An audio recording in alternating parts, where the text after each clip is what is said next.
Hello hello. हाँ जी, नमस्कार मित्रों। हाँ जी, हेलो। हाँ जी,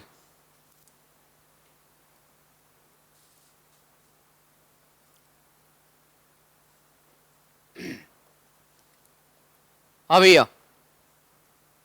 देखिए सुने, आज का जो टॉपिक का जो अपना नाम है, वो आज नया टॉपिक स्टार्ट होने वाला है आपके सामने। और उस नए टॉपिक का जो नाम होगा,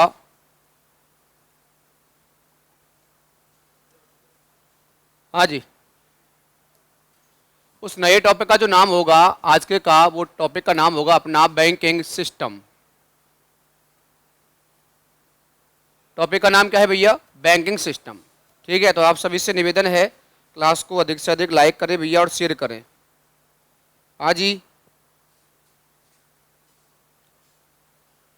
तो टॉपिक का नाम क्या है भैया? Banking system. हाँ जी, देखो सुनो, अब यहाँ जो नवीनतम टॉपिक है उस टॉपिक का नाम है बैंकिंग सिस्टम, अर्थात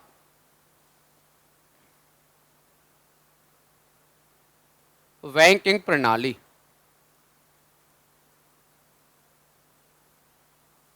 टॉपिक का नाम क्या है बंधुओं? बैंकिंग प्रणाली।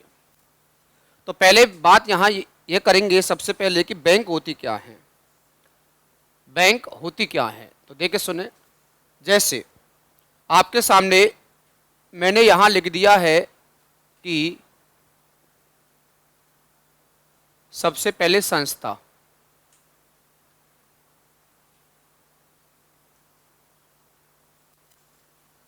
किसी संस्था के अंदर, इस संस्था के अंदर सिक्के डालना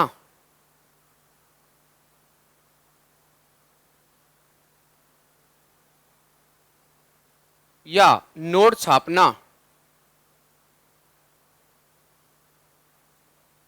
जब किसी संस्था के द्वारा या तो सिक्के डाले जाते हैं या नोट छापे जाते हैं, तो इस प्रणाली को, ये जो प्रणाली है, ये जो प्रणाली है उसे ही क्या कहा जाता है? बैंकिंग प्रणाली के नाम से पुकारा जाता है। ध्यान रखें, किसी संस्था के अंदर, किसी संस्था के अंदर सिक्के डालना, सिक्के ढालना या नोट छापना क्या कहलाता है भैया? बैंक कहलाता है। क्या कहलाता है? बैंक। अब कई जगह हमने ये पढ़ा होगा कि जहां सिक्के डालने का संबंध आ जाए, कई जगह हमने ये पढ़ा होगा कि जहां सिक्के डालने का संबंध आता है, सिक्के डालना, देखते हैं यहां जहां सिक्के ढालने की बात की जाती है,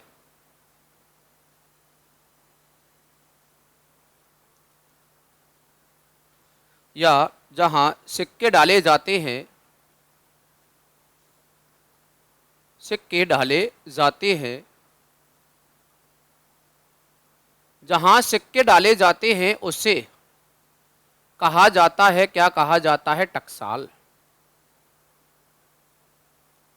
क्या कहा जाता है बंधुओं? टकसाल कहा जाता है। ध्यान रखें, अब जब टकसालों की बातें हो रही है तो भारत में कुल टकसालों की संख्या,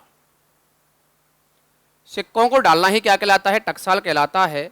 भारत में टकसालों की संख्या नंबर 1, नंबर 2, नंबर 3 और नंबर 4। सबसे पहले बात करते हैं यहाँ टकसालों के बारे में। तो एक छोटा सा प्रारूप देखते हैं या ट्रिक देखते हैं कि मुम को हैदर ने नोएडा भेजा।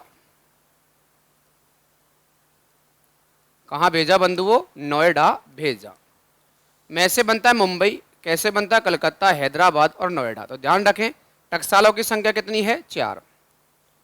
टकसालों की संख्या कितनी है बंधुओं? 4 है। सबसे पहले है मुंबई। सबसे पहले का नाम क्या है? मुंबई, और ये पड़ती है महाराष्ट्र।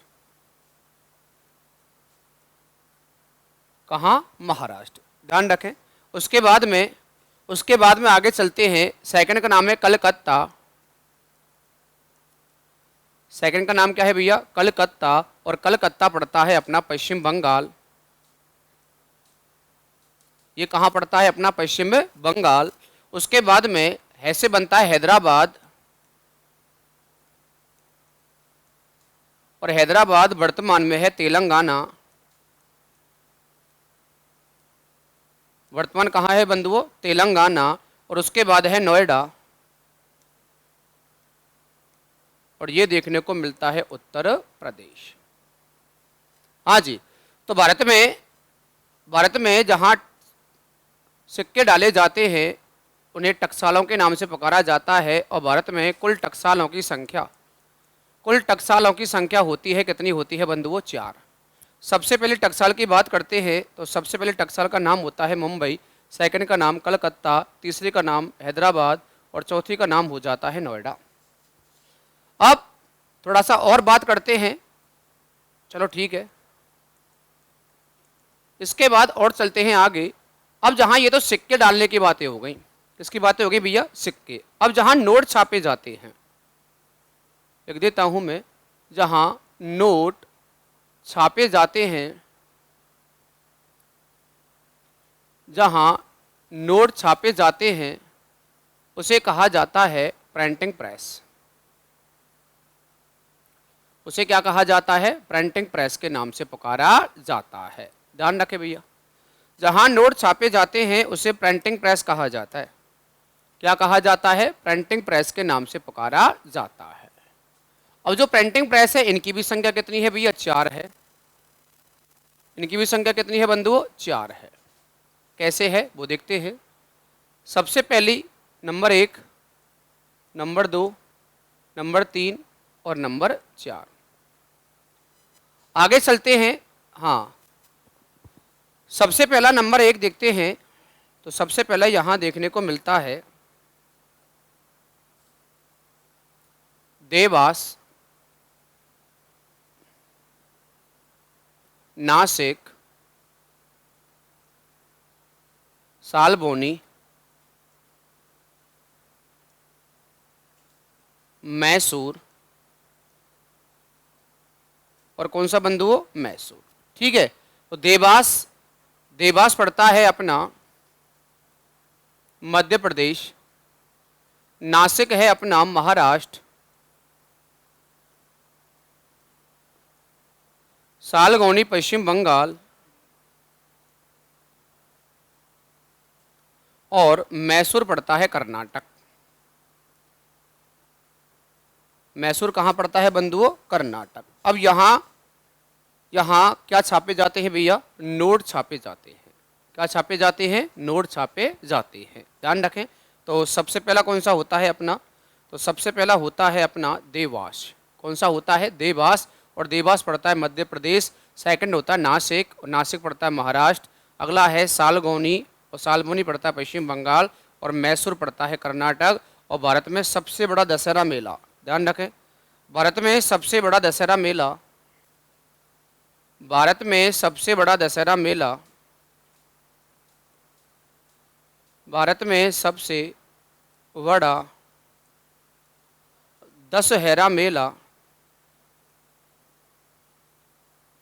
दशहरा मेला भी कहाँ लगता है बंधु, अपना मैसूर में लगता है। कहाँ लगता है, मैसूर। आगे चलो। हाँ जी, आगे चलते हैं। अब बातें आती है यहाँ नोट छापने। एक तो है नोट छापने का कागज,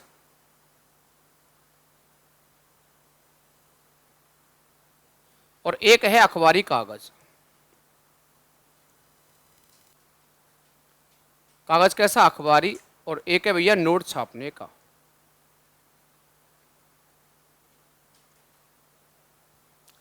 अखबारी कागज के लिए प्रसिद्ध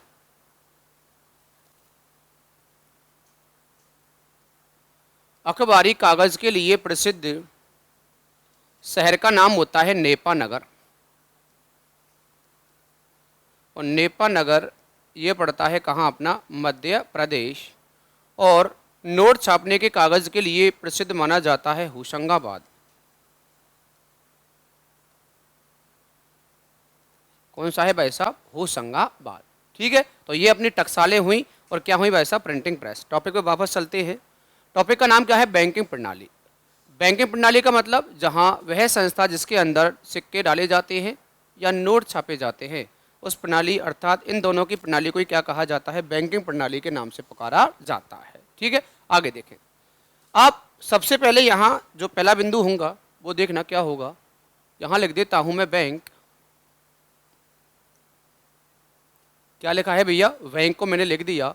पहला क्वेश्चन, विश्व में बैंकों की शुरुआत,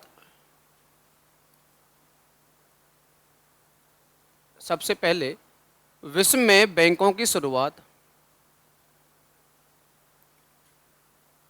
विश्व में बैंकों की शुरुआत होती है 14वीं शताब्दी में। कब होती है भैया, 14वीं शताब्दी के आसपास बैंकों की विश्व के अंदर शुरुआत होती है। फिर आपसे सीधा इंडिया के बारे में पूछेगा, भारत में बैंक,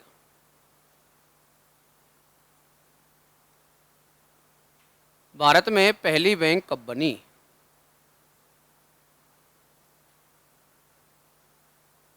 तो ध्यान रखना, भारत में सबसे पहली बैंक बनती है 1770। कब बनती है भैया, 1770, और ये बनती है कलकत्ता। कहाँ बनती है, कलकत्ता, और कलकत्ता पड़ता है वर्तमान कहाँ भाई साहब, पश्चिम बंगाल। इस जो बैंक का नाम है वो है अपना the bank of Hindustan, the bank of Hindustan,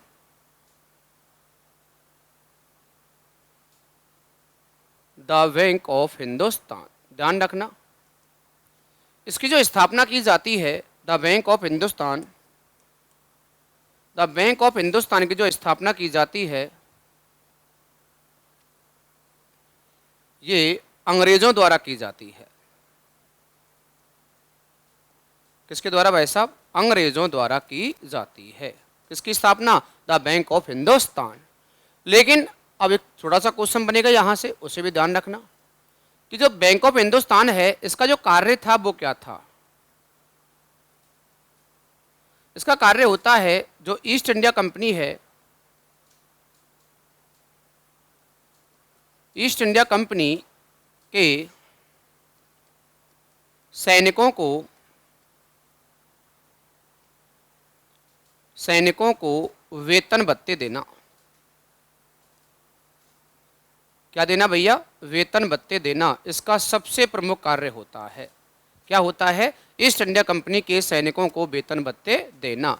लेकिन यह नोट नहीं छापती थी, यह नोट नहीं छापती थी। और जब नोट नहीं छापती थी तो कैसी हो जाती है, असफल हो जाती है। जब नोट नहीं छापेगी तो कैसी हो जाएगी भाई साहब, असफल हो जाएगी। कैसी हो जाएगी बंधुओं, असफल हो जाएगी। ध्यान रखना, असफल हो जाएगी। तो फिर एक क्वेश्चन और बनेगा कि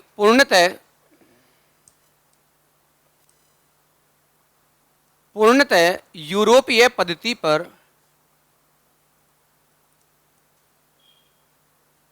पूर्णतः यूरोपीय पद्धति के आधार पर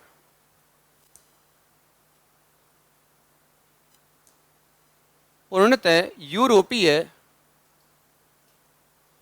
पद्धति के आधार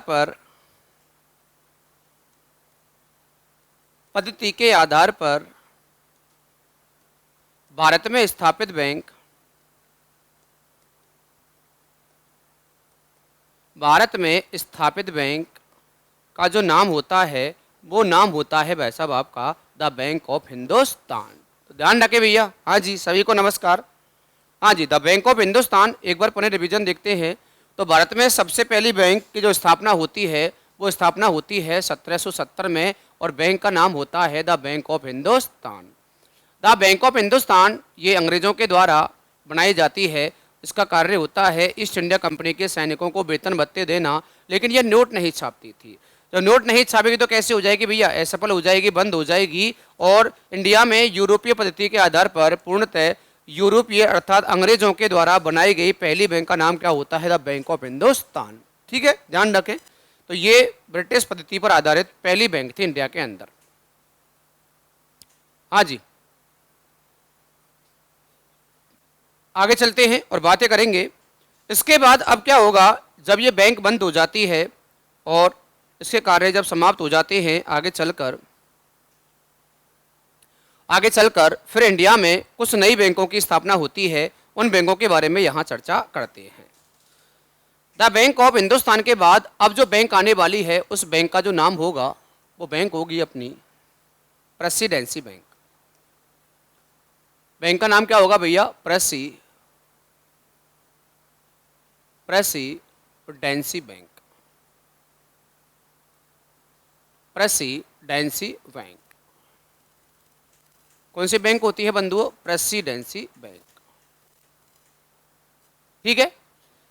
हाँ, अब देखिए थोड़ा सा ऐसे, अब जो प्रेसिडेंसी बैंक है ये क्या होती है, सुनो इसके बारे में। भारत में 3 निजी व्यक्तियों के द्वारा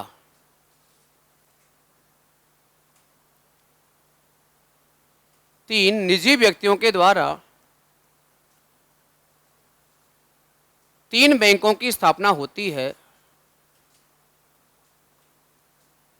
3 बैंकों की स्थापना होती है। 3 बैंकों की स्थापना होती है जिसे प्रेसिडेंसी बैंक के नाम से पुकारा जाता है। हाँ जी, सभी को नमस्कार। सभी से निवेदन है क्लास को लाइक और शेयर करें भैया। प्रेसिडेंसी बैंक कहा जाता है। उनमें सबसे पहली बैंक, सबसे दूसरी बैंक और सबसे तीसरी बैंक, सबके बारे में देखते हैं। सबसे पहली जो बैंक होती है उसका नाम होता है the bank of Bengal. The bank of Bengal.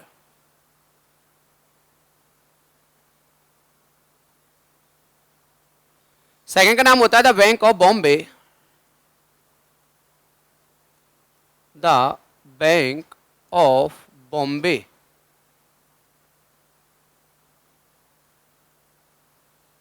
The bank of Bombay.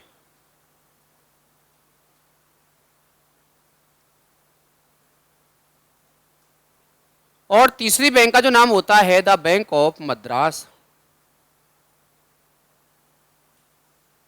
The bank of Madras.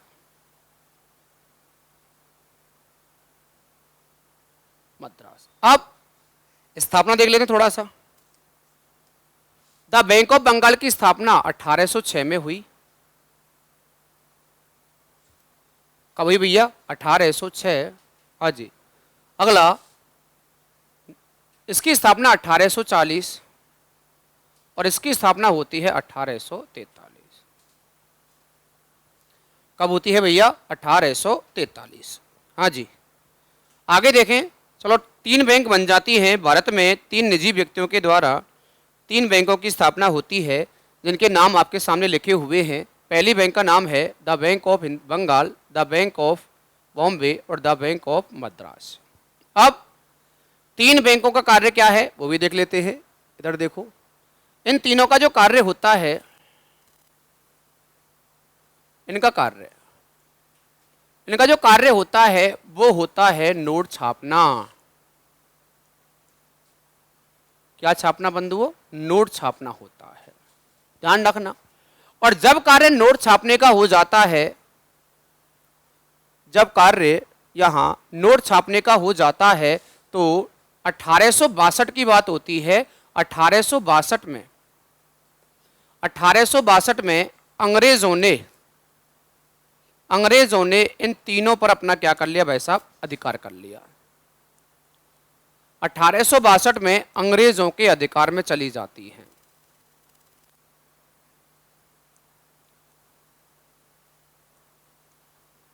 अधिकार में चली जाती है,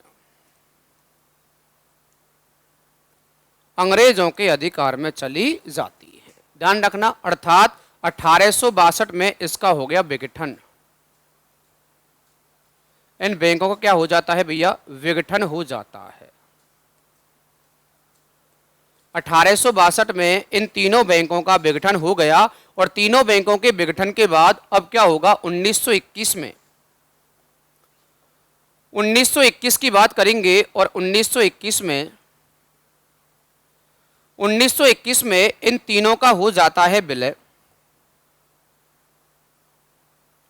1921 में तीनों का हो गया भाई साहब विलय, तीनों का क्या हो गया विलय हो गया। और जब तीनों का विलय हुआ तो तीनों का विलय होने के बाद इसका नाम पड़ा द बैंक ऑफ यानी द इंपीरियल बैंक।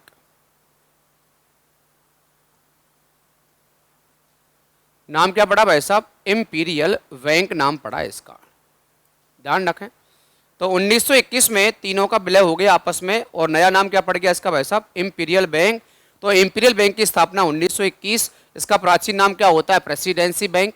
क्या होता है प्रेसिडेंसी बैंक। आगे इंपीरियल बैंक का राष्ट्रीयकरण हुआ। इंपीरियल बैंक का क्या हो गया भाई साहब राष्ट्रीयकरण हुआ और राष्ट्रीयकरण होता है भाई साहब 1955 में। राष्ट्रीयकरण कब होता है भाई साहब 1955 में। और जब राष्ट्रीयकरण होता है तो 1955 में इसका एक नया नाम मिलता है और नया नाम क्या होता है भाई साहब एसबीआई बैंक। नया नाम क्या पड़ता है भाई साहब इसका एसबीआई बैंक। तो ध्यान रखें, एक बार रिवीजन देखें। प्रेसिडेंसी बैंक यहां ऊपर लिखा हुआ है। जब प्रेसिडेंसी बैंक जो आपके सामने लिखी हुई है, भारत में 3 निजी व्यक्तियों के द्वारा 3 बैंकों की स्थापना होती है जिन्हें प्रेसिडेंसी बैंक के नाम से पुकारा जाता है। सबसे पहली बैंक का नाम है the bank of Bengal, the bank of Bombay, the bank of Madras. Bengal की स्थापना 6 में, बॉम्बे की स्थापना 40 में, मद्रास की स्थापना 43 में। तीनों का कार्य क्या होता है नोट छापने का कार्य होता है। 62 में इनका अधिकार हो गया अंग्रेजों के ऊपर, अर्थात अंग्रेजों ने इन्हें अपनी सामंत में ले लिया और 62 में हो गया इसका क्या भाई साहब विघटन। 21 में क्या हो गया तीनों का आपस में पुनः विलय हो गया और विलय होने के बाद इसका नाम क्या पड़ गया इंपीरियल बैंक पड़ा। और इंपीरियल बैंक का राष्ट्रीयकरण हुआ था 1955 में और इसका नाम क्या पड़ा SBI bank, state bank of India. नाम क्या पड़ा भैया स्टेट बैंक ऑफ इंडिया। अब चलो ठीक है, यहां हमने सबसे पहले पढ़ा था बैंक के बारे में, ठीक है रहा। अब थोड़ा सा यहां एक चीज और देख लेते हैं। वो क्या देखेंगे, देखो कि बैंक कितने प्रकार की होती हैं, यही देख लो थोड़ा सा। बैंक के प्रकार, बैंक के प्रकार। ध्यान रखना बैंक 2 प्रकार की होती हैं। कितने प्रकार की होती हैं बंधुओं 2 प्रकार की होती हैं। सबसे पहली बैंक का नाम होता है संगठित बैंक। पहली बैंक का नाम क्या होता है भाई साहब संगठित बैंक, अर्थात वे बैंक जिनमें निजी बैंक या निजी बैंक, ग्रामीण बैंक, सार्वजनिक बैंक, राष्ट्रीय बैंक, सहकारी बैंक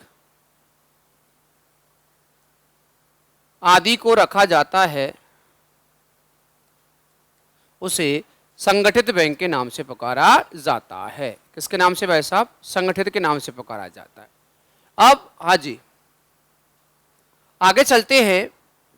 सेकंड का जो नाम होता है वो होता है असंगठित बैंक। अब ये असंगठित बैंक क्या है, जैसे हमारे गांव में हम किसी सेठ साहूकार या ईमानदार व्यक्ति से जब पैसा लेते हैं ब्याज दर पर, तो उनसे लेन देन करना ही क्या कहलाता है असंगठित। जैसे ईमानदार से लेन देन करना, धनवान से लेन देन करना, चेट्टी से लेन देन करना, पैसे वाले से लेन देन करना। जब ये लेन देन किया जाता है सुरक्षित रूप से तो उसे क्या कहा जाता है असंगठित बैंक के नाम से पुकारा जाता है। तो ये श्रृंखला क्या थी अपनी, ये बैंक के बारे में लिखा हुआ है। आगे चलते हैं तो बैंक किसे कहा जाता है, ये आपकी डेफिनेशन रहा यहाँ से यहाँ तक। बैंक कितने प्रकार की होती हैं 2 प्रकार की होती हैं, संगठित और असंगठित, ये आपके सामने लिखा हुआ है। उसके बाद में बैंक, विश्व में बैंकों की शुरुआत 14वीं शताब्दी में हुई लेकिन भारत में 1770 में हुई। पहली बैंक का नाम क्या था द बैंक ऑफ हिंदुस्तान, जो पूर्णतः यूरोपीय पद्धति पर बनी हुई बैंक का नाम है। उसके बाद में यहाँ प्रेसिडेंसी बैंकों के बारे में चर्चा की है, और प्रेसिडेंसी बैंक का वर्तमान में नाम देखें तो वो है एसबीआई। वर्तमान में नाम क्या है? एसबीआई। और एसबीआई का प्राचीन नाम क्या था? Imperial bank. और इंपीरियल बैंक की स्थापना 1921, और इसका प्राचीन नाम और देखें तो वो क्या है भाई साहब? प्रेसिडेंसी बैंक है। वो कौन सा बैंक है भैया? Presidency bank. तो ध्यान रखें। तो ये जो श्रृंखला हुई है आपकी, तो आज हमने क्या पढ़ा है कि एसबीआई कैसे बनी, एसबीआई की स्थापना कैसे हुई। तो एसबीआई की स्थापना 1955 में होती है। इसका प्राचीन नाम क्या था? इसका प्राचीन नाम होता है इंपीरियल बैंक। कौन सा होता है भैया? Imperial bank. तो ठीक है बंधुओं, तो आगे जो हम पढ़ने वाले हैं वो पढ़ेंगे कल संयुक्त पूंजी बैंक, और संयुक्त पूंजी बैंक के बाद में हम यहाँ स्थापना करेंगे नए नए बैंकों की इंडिया के अंदर, जिन्हें स्वदेशी बैंक के नाम से पुकारा जाएगा।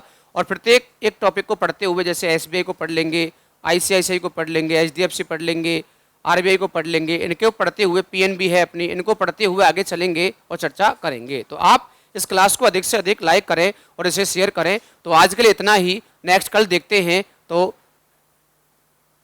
इस क्लास में अब इतना ही, नेक्स्ट कल। जय हिंद, जय भारत, नमस्कार मित्रों।